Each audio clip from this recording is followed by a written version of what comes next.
Hebrews chapter 4. Last time talked about verse 14, and it is you can't think clearly about what's after without what is in verse 14 being right front and center. So I'm going to read it again. Therefore, since we have a great high priest who has ascended into heaven, Jesus, the Son of God, let us hold firmly to the faith we profess. I don't think I can overemphasize enough that there is a reason for us to hold fast to the faith we profess. In fact, there's more than one reason. One of the reasons is we have a high priest, a great high priest, who didn't just live and die, be embalmed and buried, but who ascended into heaven. Okay. And then he goes on with this thought about our high priest, Jesus, in verse 15. For we do not have a high priest who is unable to empathize with our weakness, but we have one who has been tempted in every way, just as we are, yet he did not sin. We do not have a high priest who is unable to empathize. Now, this idea of empathy is similar to sympathy. Sympathy is feeling sorry for someone who is in a trial or a difficulty or a loss. Empathy is entering into their sorrow, into their weakness. It's an entering into. So it's not like Jesus was saying, looking down on us and seeing our struggles and going, Jeff, I just feel so sorry for those poor people. No. He entered in to our sorrow, our loss, our lostness. And he did that physically, literally, when he was born into this world as a helpless infant, newborn baby who grew just in the same kinds of ways that you and I grew. So I love it that Jesus doesn't just know about my weaknesses, my losses, my sorrows, etc. He enters into them with me. Well, okay. And honestly, this is not very much what was not the trend among earthly high priests when the writer wrote this. But he says we have one. Not only does he not just see our weaknesses and feel sorry for us, but we have one who has been tempted in every way just as we are. So what about, drug use, drug abuse, drug addiction? How is it? Really? Jesus was tempted like that? Well, yeah, in some ways. He was tempted by the devil with the drug of power. And he said no. And that's the point. Yet he did not sin. There is no temptation that you or I have experienced, pardon me, that when you look at it in its broad form, that Jesus didn't also experience a temptation to that. Now, that's a big statement, but I can support it. Think, all right, was there such a thing as cigarette smoking? A lot of people believe that's a sin. Others believe not so much a sin as just maybe a marginal to bad health choice. I'm not going to get into that debate, but I will say uh, all of the addictive temptations really, they come down to me at the beginning saying yes because I want it. And well, not even quickly for some, but eventually there is no more choice. The drug or the substance or the behavior is now in control, not my choice. Okay. I mean, we could look at that from 80 different angles, and still we would come up, I think, with this. No, Jesus didn't have the internet. And no, there was not printed pornography, but if you study history, you know that rampant sexual immorality was a part of the culture that he was in, even though he was in a Jewish culture. It was a Roman culture overlaid on top of a Jewish culture.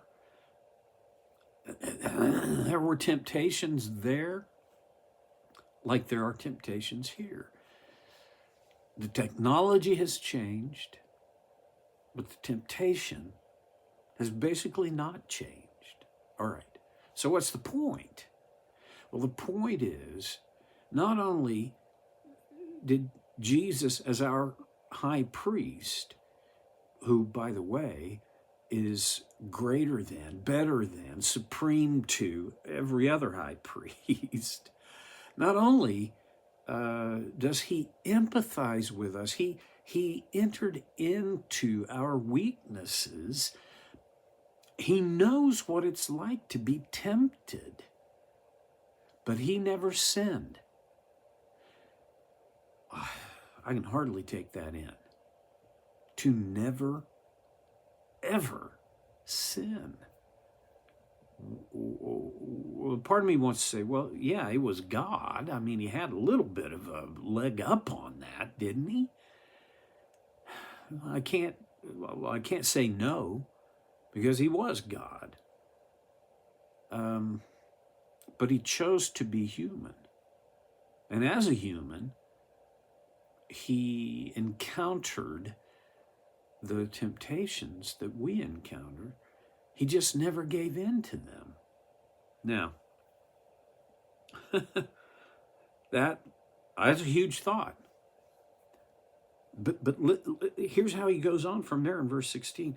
Let us then approach God's throne of grace with confidence so that we may receive mercy and find grace to help us in our time of need.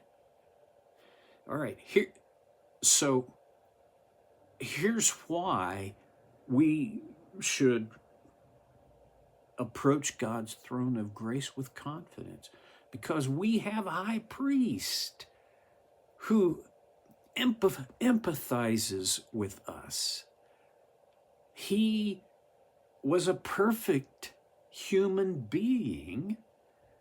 He never sinned, and so we can have confidence, because remember, what was the function of the high priest? It was to represent the people to God. And now our high priest, Jesus, represents us to God. And because of that, I can have confidence. Let us then approach God's throne of grace with confidence. What does that look like? How do I do that? Well, it's not as complex as, a guy like me would probably make it. How do you approach the throne of grace? Well, it's a Sunday school answer, but it's the right answer. You pray. Now, I've heard messages occasionally, but only occasionally, about this approaching the throne of grace with confidence, where the, the the idea is we strut up to that throne of grace. I belong here, and I'm here. No. What? I mean, if I'm coming to the throne of grace in pride, that's not the same thing as confidence. Well, pride, you realize that in all of the Bible, Old and New Testaments, pride never gets a good nod. In fact, James and Peter both write that God gives grace to the humble, but he resists the proud. So if I misunderstand this, and I come strutting into the throne of grace in pride, well, God resists me. It's just that simple. Coming in humility is the key. So for me, it comes down to, I come to the throne of grace with confidence, in parentheses, and humility. What I call confident humility it's a little bit hard for me to define. What is confidence? Confidence is a sense of clarity. Confidence is a knowing, is a feeling. It's thinking. Is capability always connected to confidence? Not always, but often. Because there are times when, well, let's put it this way. One of the best leaders I ever served with was Kevin Oder. He doesn't watch So Cares, so there's nothing to swell his head here. But Kevin was a great, and is, even in his retirement, a great leader. And one of the outstanding characteristics of his leadership was that he was confident. Was he always competent? Well, not always, but his confidence, people are drawn to a confident leader. And to his credit, he was never a prideful, strutting leader, but he was confident. The confidence. So here, you understand confidence. So what are we confident about? Well, that's the key. For us, we can come boldly. Well, that's the way a lot of people read it. But NIV translates it with confidence. What's my confidence in? The fact that I belong here. No. My confidence is in what just preceded all this, that I have a high priest who empathizes with me, who was perfect. He represents me to God. He is a mediator for me. I have confidence in him. Well, so that it says we, but I'm reading it personally, may receive mercy and find grace to help us in our time of need. When are you not in need? My stage of life, there is no time I'm not in need, especially of God's grace. I can't ever look at God or look up to or think about or pray to him and say, I'm good, God. No, don't bother with the grace thing for me. I got it. No, never will. I don't ever intend to be that. And you don't either. So let us seek out with confidence, because of our high priest, to find mercy and grace in our time of need. Way so much more that can be said about that. And maybe I'll come back to it. I don't know. I'll see you next time. I've already blown past my limit. Well, so care with Stevie Boy.